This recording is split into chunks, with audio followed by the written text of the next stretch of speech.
Taste the Daily.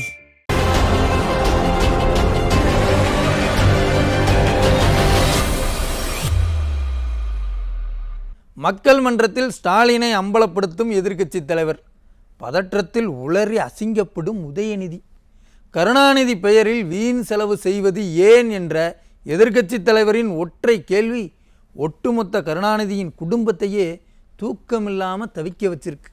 அதாவது திமுக கூடாரம் எதிர்க்கட்சி தலைவரின் கேள்விக்கு என்ன பதில் சொல்கிறதுன்னு தெரியாமல் திணறிக்கிட்டு இருக்காங்க. காரணம், பல மக்கள் நலத்திட்டங்கள் நிதி இல்லாமல் முடங்கி இருக்கும்போது கருணாநிதியின் பேனாவுக்கு சிலையும் அவர் பெயரில் ஒரு பன்னாட்டு அரங்கமும் தேவையா என மக்கள் மன்றத்தில் எதிர்க்கட்சி தலைவர் எழுப்பிய அந்த ஒரு கேள்வி இன்னைக்கு மக்களை சிந்திக்க வச்சிருக்கு. மக்கள் சிந்திச்சா என்ன ஆகும்? கருணாநிதி என்னும் கண்ணாடி பிம்பம் உடஞ்சி நொறுங்கும். அதுதான் திமுகவினருடைய இந்த பதற்றத்திற்கு காரணம். மக்கள் ஏற்கனவே விழிப்புணர்வோடு கேள்வி கேட்க தொடங்கி இருக்கக்கூடிய இந்த சூழலில் அரசியல் அனுபவம் இல்லாத உதயநிதி பதில் சொல்கிறேங்கிற பேரில் தான் குடியிருக்கிற கண்ணாடி மாளிகை மேலே தானே கல்லெடுத்து எறிகிறார். அதாவது அரசு திட்டங்களுக்கு கருணாநிதி பெயர் வைப்பதில் என்ன தவறு இருக்கிறது என கேள்வி எழுப்புகிறார் உதயநிதி. அனாவசிய திட்டங்களுக்கு கருணாநிதி பெயர் வைக்கிறதையும் கருணாநிதியின் பெயரை வைக்கணுங்கிறதுக்காகவே அனாவசிய திட்டங்களை அரசு திட்டமாக அறிவித்து மக்களுடைய வரிப்பணத்தை வீணடிக்கிறதையும் தான் எதிர்க்கட்சி தலைவரும் மக்களும் கேள்வியாக கேட்குறாங்க. அதுக்கு பதில் சொல்ல வழி தெரியாத ஸ்டாலினும் அவருடைய அருந்தவ புதல்வரும் மக்களை மடைமாற்ற கருணாநிதி கடைசி வர தமிழ் மக்களுக்காக உழைச்சார்னு சொல்லி உருட்டிக்கிட்டு இருக்காங்க. தனது அரசியல் வரலாற்றில் முதல்வர் வேட்பாளராக முன்னிறுத்தப்பட்டு அதிக முறை தமிழக மக்களால் தோற்கடிக்கப்பட்டவர் கருணாநிதி. ஒரு தேர்தலில் போட்டியிட்டால் தோல்வி உறுதின்னு தெரிஞ்சு பயந்து தேர்தலில் போட்டியிடாமல் தவிர்த்தவர் தான் கருணாநிதி. தமிழக வரலாற்றில் கூட்டணி கட்சிகளின் கையில் குடிமையை கொடுத்துட்டு மைனாரிட்டி அரசை நடத்திய முதல்வர் கருணாநிதி.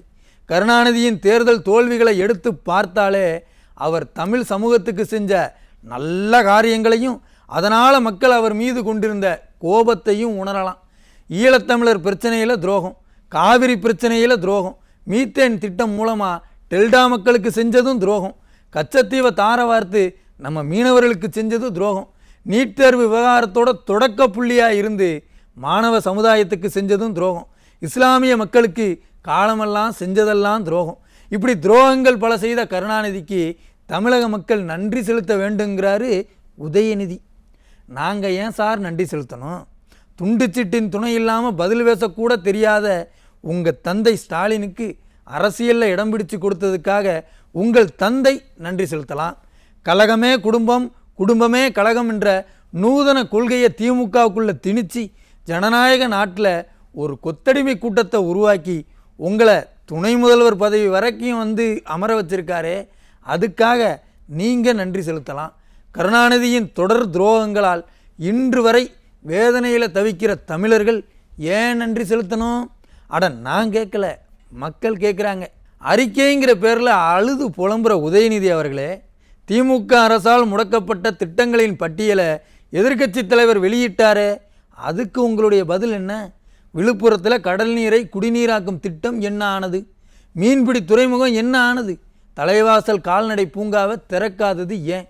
பல்வேறு ஆறுகளை இணைக்கிற திட்டங்கள் கைவிடப்பட்டது ஏன்? தாமதப்படுவது ஏன்?